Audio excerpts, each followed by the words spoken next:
नमस्कार दोस्तों, class 9 science का chapter number 4 structure of the atom आज हम लोग शुरू करने जा रहे हैं और इस वाले पार्ट में हम लोग इसका इंट्रोडक्शन देखेंगे। तो चलिए शुरू करते हैं।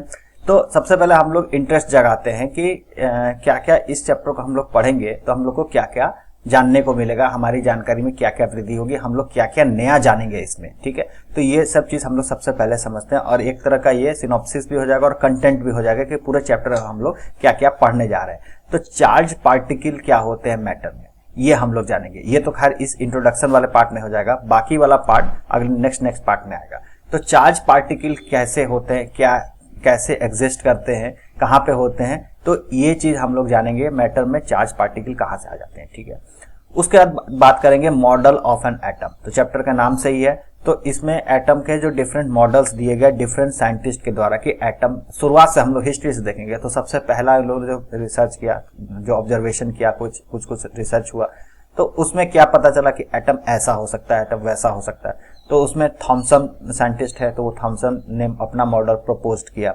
उसके बाद उसमें कुछ ड्रॉबैक्स थे, तो उसको रदरफोर्ड ने सुधारा, उन्होंने अपना कुछ मॉडल प्रपोज किया। फिर उसमें भी कुछ ड्रॉबैक्स थे, तो फिर उसके बाद बोर साइंटिस्ट है, नील बोर, तो उन्होंने अपना मॉडल सजेस्ट किया। तो अभी तक इस चैप्टर में इतना ही पढ़ना, आगे भी कुछ इसमें सुधार होगा। ठीक है, प्रेजेंट डे तक आते आते मतलब कि इसमें हम लोग जानेंगे कि सबसे पहले एटम को तो हम लोग देख नहीं सकते थे, लेकिन नहीं देखने के बावजूद बहुत सारे ऐसे एक्सपेरिमेंट किया गया कि इसमें पता लगाया गया कि एटम ऐसा हो सकता है, इस तरह का हो सकता है। ये इस तरह का एक ऑब्जर्वेशन के थ्रू ये अनुमान लगाया गया कि एटम का शेप, इंटरनल स्ट्रक्चर कैसा हो सकता है। ठीक है, उसमें इलेक्ट्रॉन का जो डिस्ट्रीब्यूशन है, इलेक्ट्रॉन कहाँ पे व्यवस्थित होते हैं एटम के अंदर में।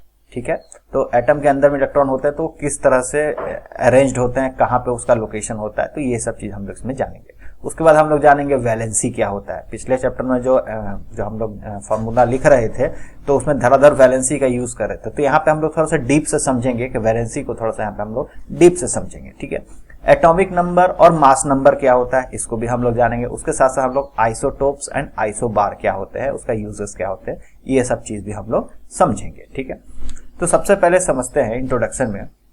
हम लोग तो जानते हैं कि एटम्स जो होते हैं वो फंडामेंटल बिल्डिंग ब्लॉक्स होते हैं एटम का, अभी तक तो यही पढ़ते आए। ठीक है, इसको इंडेस्ट्रक्टेबल होता है, मतलब कि उसको हम लोग तोड़ नहीं सकते, फर्दर इसका डिवीजन नहीं कर सकते। ठीक है, तो यहाँ पे अब कुछ क्वेश्चन अराइज हो रहे हैं जैसे जैसे समय बीतता गया। ये 18th सेंचुरी की बात है, अब 19th सेंचुरी आई, तो 19th सेंचुरी में कुछ ये चीज पता चला कि एटम को अगर हम लोग डिविजिबल नहीं है, उसको हम तोड़ नहीं सकते, जैसा कि डाल्टन ने बताया था, तो कुछ इसमें चार्ज पार्टिकल आ जाते हैं। तो 19th सेंचुरी आते आते इसमें कुछ सवाल उठने लगे, जैसे कि डाल्टन के द्वारा प्रपोज किया गया था कि एटम इसका डिवीजन नहीं किया जा सकता। ठीक है, और कुछ ये भी सवाल आया कि जब डिवीजन नहीं किया जा सकता तो सारे डिफरेंट एलिमेंट के एटम भी सेम होंगे कि डिफरेंट एलिमेंट के एटम भी डिफरेंट होंगे। ठीक है, एक दूसरे से अंतर कैसे होगा, ये तो पता था कि अंतर है, लेकिन एक दूसरे में कहाँ पे डिफरेंस आ रहा है कि जिससे एक एलिमेंट का जो एटम है वो दूसरे एलिमेंट के एटम से डिफर कर जा रहा है। जैसे कि कार्बन एलिमेंट जो है उसका जो एटम है, उसका एटम है सोडियम के एटम से कैसे डिफरेंट है। ठीक है, तो कुछ तो इंटरनल चेंजेस है, अगर चेंजेस है तो इंडेस्ट्रक्टेबल कैसे हुआ, इंडिविजुअल कैसे हुआ, उसको हम लोग तोड़ कैसे सकते। ठीक है, तो ये सब कुछ सवालें उठ रही थी। ठीक है, डाल्टन ने जो शुरुआत में प्रपोज कर दिया था, डाल्टन एटॉमिक थ्योरी, तो उसमें तो ये बता दिया था कि इंडिविजुअल नहीं होते हैं, लेकिन कुछ ऐसे सवाल उठ रहे थे कि जिसके कारण ये संदेह हो रहा था। तो उसके बाद एक और संदेह का बात यहाँ पे आ जाता है कि चार्ज पार्टिकल इन मैटर, किसी भी मैटर में हमें चार्ज आ रहे थे, चार्ज पार्टिकल्स आ रहे थे, वो कहाँ से आते हैं। ठीक है, तो ये तो हम अभी जान गए हैं कि इलेक्ट्रॉन और प्रोटॉन के कारण आ रहा है चार्ज, लेकिन अभी के लिए समझ रखना है कि ये इलेक्ट्रॉन पे जो चार्ज आ रहे हैं, एटम पे जो चार्ज आ रहे हैं, वो कहाँ से आ रहे हैं। तो हम लोगों ने चाइल्डहुड एक्सपेरिमेंट, बच्चों में हम लोग छोटे में तो एक्सपेरिमेंट किया था, जो कॉम्ब लेके, कंघी लेके और बाल में थोड़ा रगड़ते, फिर वो कागज के छोटे छोटे पीस को अट्रैक्ट कर रहा था। तो ये अट्रैक्शन कहाँ से हो रहा था, क्योंकि कॉम्ब में, कंघी में चार्ज आ जा रहा था और वो चार्ज अट्रैक्ट कर ले रहा था कागज के छोटे छोटे पीसेस को। ठीक है, तो ये सवाल उठ रहा था कि ये चार्ज आ कहाँ से रहे हैं, ये चार्ज एटम अगर डिविजिबल नहीं है तो ये चार्ज आ कहाँ से रहे हैं, एटम से ही आ रहे हैं। तो ये एक सवाल उठने लगा था। तो इसका आंसर इसी पे दिया जा सकता था कि एटम मस्ट बी डिविजिबल है और उसमें चार्ज पार्टिकल होते हैं। तो यहाँ पे तो डाल्टन की थ्योरी गलत हो रही थी धीरे धीरे कि एग्जैक्टली कुछ और ही है जो हम लोग समझ रहे हैं, एटम डिविजिबल है, तभी तो उसमें से चार्ज आ रहे हैं। ठीक है, तो यहाँ पे आ रहा है। तो अब यहाँ पे दो चीज का डिस्कवरी होता है गोल्ड स्टीन के द्वारा, साइंटिस्ट है गोल्ड स्टीन, 1886 में एक कैनाल रे ट्यूब एक्सपेरिमेंट किए। ठीक है, और इसमें से उन्होंने पॉजिटिव चार्ज पार्टिकल को ढूंढ निकाला। ठीक है, तो उसमें से जो डिस्चार्ज हो रहा था वो पॉजिटिव चार्ज का हो रहा था, और ये पॉजिटिव चार्ज क्या था, ये प्रोटॉन था। तो ये सबसे पहले इसी का डिस्कवरी होता है, ये पकड़ में आता है। ये कैनाल रे ट्यूब होता है एक तरह का। ठीक है, इसके बारे में आप लोग डिटेल में बाद में आगे के क्लासेस पढ़ेंगे। फिलहाल के लिए मैं बता दे रहा हूँ, इसमें एक पॉजिटिव टर्मिनल होता है, एक निगेटिव टर्मिनल होता है, और इसमें जो अंदर वैक्यूम कर दिया जाता है, और वैक्यूम करने से इसमें इलेक्ट्रॉन और प्रोटॉन का डिस्चार्ज होता है, मतलब कि एक जगह से दूसरे जगह, मतलब कि पॉजिटिव टर्मिनल से निगेटिव टर्मिनल पे ये फ्लो करता है। ठीक है, और वही जो फ्लो होता है उसी को हम लोग कैनाल रे ट्यूब कहते हैं। यहाँ पे कैथोड रे निगेटिव चार्ज वाले को कहते हैं, और पॉजिटिव रे को हम लोग कैनाल रे कहते हैं।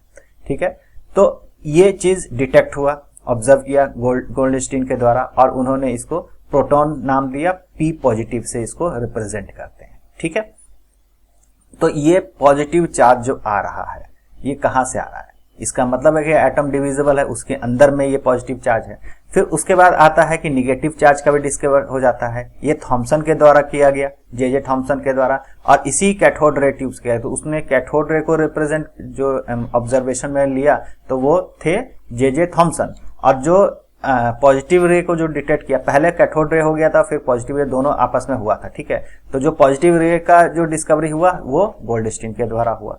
ठीक है, तो दोनों अपने अपने, एक प्रोटॉन के डिस्कवरी का क्रेडिट लेके जाते हैं, एक इलेक्ट्रॉन के डिस्कवरी का क्रेडिट लेके जाते हैं।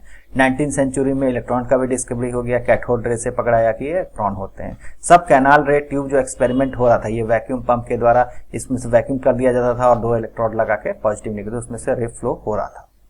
तो यहां से पकड़ाता है कि इलेक्ट्रिक चार्ज इसमें होते हैं, निगेटिव चार्ज और पॉजिटिव चार्ज। निगेटिव चार्ज को रिप्रेजेंट करते हैं ई माइनस से। ठीक है, इलेक्ट्रॉन को।